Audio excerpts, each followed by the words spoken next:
ప్రభుత్వ సిబ్బందిని రాష్ట్ర ప్రభుత్వం తరఫున మనస్ఫూర్తిగా నేను అభినందిస్తున్నా. అదేవిధంగా కాంగ్రెస్ పార్టీ కార్యకర్తల్ని, తెలంగాణ ప్రజలను కష్టపడ్డందుకు కార్యకర్తల్ని, కాంగ్రెస్ పార్టీని ఆశీర్వదించినందుకు తెలంగాణ ప్రజలకు కాంగ్రెస్ పార్టీ పక్షాన వారికి కృతజ్ఞతలు తెలియజేస్తున్నాను. డిసెంబర్ 7, 2023 నాడు ప్రజాపాలన బాధ్యత చేపట్టి డిసెంబర్ 7, 2025 నాటికి 2 సంవత్సరాలు పూర్తి చేసుకున్న సంబరాలు జరుపుకోవడమే కాకుండా 2 సంవత్సరాలు పూర్తయిన సందర్భంలో స్థానిక సంస్థల ఎన్నికలు తెలంగాణ రాష్ట్రంలో నిర్వహించడం జరిగింది. డిసెంబర్ 11, డిసెంబర్ 14, డిసెంబర్ 17 3 విడతలుగా స్థానిక సంస్థలకు జరిగిన ఎన్నికలలో అద్భుతమైన ఫలితాలను కాంగ్రెస్ పార్టీ సాధించింది. ఇందుకు కష్టపడ్డ కార్యకర్తల్ని 2 సంవత్సరాల తర్వాత తిరిగి స్థానిక సంస్థల ఎన్నికల రూపంలో ప్రజల దగ్గరికి వెళ్తే ప్రజలు సంపూర్ణమైన విశ్వాసం మా ప్రభుత్వం మీద ప్రకటించి మమ్మల్ని ఆశీర్వదించినందుకు కాంగ్రెస్ పార్టీ శాసనసభ పక్షాన ప్రజలకు ఎల్లవేళలా అందుబాటులో ఉండి విశ్వసనీయ పాత్రులుగా ప్రజా సమస్యల్ని పరిష్కరిస్తామని చెప్పి ఈ సందర్భంగా తెలియజేస్తున్నాను. మీకు అందరికీ తెలుసు, వివిధ రకాల విశ్లేషణలు, వివిధ రకాల పత్రికలలో ప్రకటనలు, రాజకీయ నాయకులు వాళ్ళ పార్టీలకు సంబంధించిన వివరాలను చాలా సందర్భాలలో అన్వయించడం, విశ్లేషించడం, వివరించడం జరిగింది. ఈరోజు మా పక్షాన ఫలితాలను, మాకు అందిన సమాచారము మీ ద్వారా తెలంగాణ ప్రజలకు, మీడియా మిత్రులకు వివరించాలని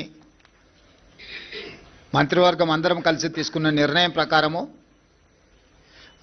12,702 గ్రామ పంచాయతీల ఫలితాలలో 7,527 గ్రామ పంచాయతీలు కాంగ్రెస్ పార్టీ, 808 కాంగ్రెస్ పార్టీకి సంబంధించిన రెబెల్స్ ఈ ఎన్నికలలో నెగ్గడం జరిగింది. మొత్తానికి 8,335 గ్రామ పంచాయతీలు 66% ఫలితాలను కాంగ్రెస్ రెబెల్స్ ఈ ఎన్నికలలో మేము సాధించడం జరిగింది. అదేవిధంగా బీఆర్ఎస్, బీజేపీ ఒక కూటమిగా ఈ ఎన్నికల్లో పోటీ చేసి 3,511 బీఆర్ఎస్, 710 గ్రామ పంచాయతీలు బీజేపీ, టోటల్గా 4,221 బీఆర్ఎస్ బీజేపీ కూటమి గెలుచుకోవడం జరిగింది. ఇది 33%. దాదాపుగా 146 గ్రామ పంచాయతీలు సిపిఐ, సిపిఎం, ఇతరులు 1%, ఇతర రాజకీయ పార్టీలు కూడా నెగ్గడం జరిగింది. తద్వారా కాంగ్రెస్ రెబెల్స్ 66% గెలిస్తే బీజేపీ, బీఆర్ఎస్ 33%, కమ్యూనిస్టులు 1% ఈరోజు ఈ ఎన్నికల్లో ఫలితాలను సాధించారు. ఈ ఫలితాలు మా 2 సంవత్సరాల పరిపాలనకు ప్రజలిచ్చిన తీర్పు. 2023 డిసెంబర్ 7 నాడు మేము అధికారం చేపట్టిన తర్వాత కంటోన్మెంట్ శాసనసభ ఉప ఎన్నికలు జరిగినాయి. పోయిన నెల జూబ్లీ హిల్స్ శాసనసభ ఉప ఎన్నికలు జరిగినాయి. ఈ 2 ఉప ఎన్నికలలో కూడా కాంగ్రెస్ పార్టీని ప్రజలు ఆశీర్వదించడం జరిగింది. ఈనాడు గ్రామీణ ప్రాంతాలలో జరిగిన గ్రామ పంచాయతీ ఎన్నికలు 94 శాసనసభ నియోజకవర్గాల పరిధిలో ఈ ఎన్నికలు జరిగినాయి. ఈ 94 శాసనసభ నియోజకవర్గాల పరిధిలో జరిగిన ఎన్నికల్లో కాంగ్రెస్ పార్టీ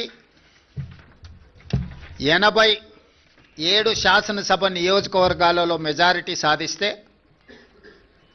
బీఆర్ఎస్ 6 శాసనసభ నియోజకవర్గాలలో మెజారిటీ సాధిస్తే బీజేపీ 1 శాసనసభ నియోజకవర్గంలో మెజారిటీ గ్రామ పంచాయతీలు సాధించుకోవడం జరిగింది. బీఆర్ఎస్ దుబ్బాక, హుజూరాబాద్, జన్గాం, సిద్దిపేట, సిరిసిల్ల, సిర్పూర్, కాగజ్ నగర్లో మెజారిటీ సాధిస్తే ముదోల్లో బీజేపీ అధిక గ్రామ పంచాయతీలను సాధించడం జరిగింది.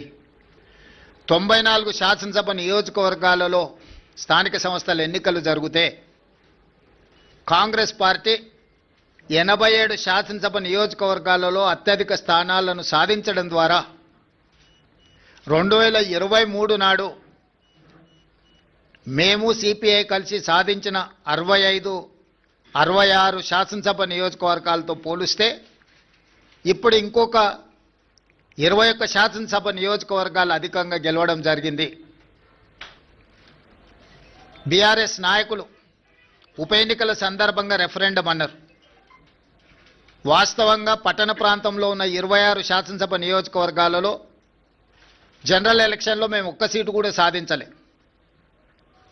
కానీ జరిగిన 2 ఉప ఎన్నికలు హైదరాబాద్ మహానగర పరిధిలో జరగడంతో ఆ 2 నియోజకవర్గాలలో కూడా ఈ 26 మహానగర పరిధిలో ఉన్న శాసనసభ నియోజకవర్గాలలో ఉప ఎన్నికలు జరిగిన 2 శాసనసభ నియోజకవర్గాలలో ప్రజలు తీర్పిచ్చారు. స్థూలంగా నేను చెప్పదలుచుకున్నది, రాష్ట్ర స్థాయిలో అది పట్టణ ప్రాంతం కావచ్చు, గ్రామీణ ప్రాంతం కావచ్చు, ఈ 2 సంవత్సరాలలో జరిగిన ప్రతిష్టాత్మకమైన ఎన్నికలలో మా ప్రభుత్వానికి విస్పష్టంగా ప్రజలు ఆదరించి గౌరవించి అత్యధిక స్థానాలను కట్టబెట్టినరు. దీనికి ప్రధానమైన కారణం పేదలకు మేము అందించిన రేషన్ కార్డులు, పేదలకు మేము అందించిన సన్నబియ్యం, రైతు